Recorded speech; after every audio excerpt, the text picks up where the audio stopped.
প্রিয় দর্শক, কেউ যদি আমলটি করে, নবীজি বলেছেন, যদি তোমার উপর ইয়েমেনের শির পাহাড় পরিমাণ ঋণ থাকে তবু আল্লাহ তাআলা সেই ঋণ আদায় করে দিবেন। সুবহানাল্লাহ। প্রিয় দর্শক, হালাল উপার্জন ও ঋণ পরিশোধের দোয়া। যে ব্যক্তি এই দোয়াটি বেশি বেশি পড়বে, আল্লাহ রাব্বুল আলামিন তাহার সমস্ত ঋণ পরিশোধ করে দিবেন এবং তার সংসারে আয় উন্নতি বৃদ্ধি করে দিবেন এবং কারোর কাছে হাত পাততে হবে না।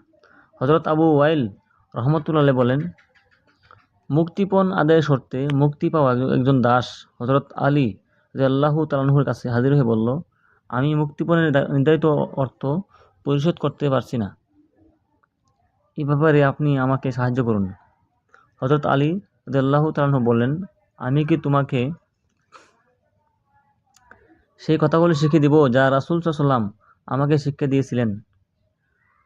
যদি তোমার উপর ইয়ামিনের শির পাহাড় পরিমাণ ঋণও থাকে তবু আল্লাহ তাআলা সেই ঋণ আদায় করে দিবেন।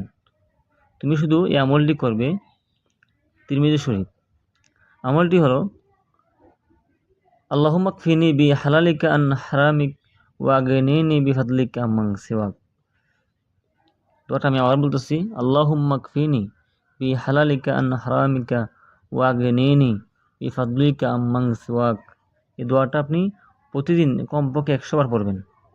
তাহলে আল্লাহ রাব্বুল আলামিন আপনার সংসারের মধ্যে আয় উন্নতি, রুজি রোজগার বৃদ্ধি করে দিবেন এবং যত ঋণ আছে সমস্ত ঋণ পরিশোধ করে দিবেন এবং আপনার সংসার হবে উন্নতির উচ্চ শিখরে বুঝবে ইনশাআল্লাহ। এবং আপনার সংসার দিন দিন আয় বাড়বে, সংসারের মধ্যে অভাব থাকবে না।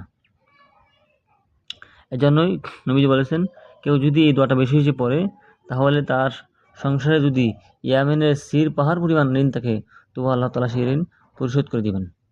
সুবহানাল্লাহি ওয়া বিহামদিহি। এজন্য আমরা প্রতিদিন এই আমলটা করব।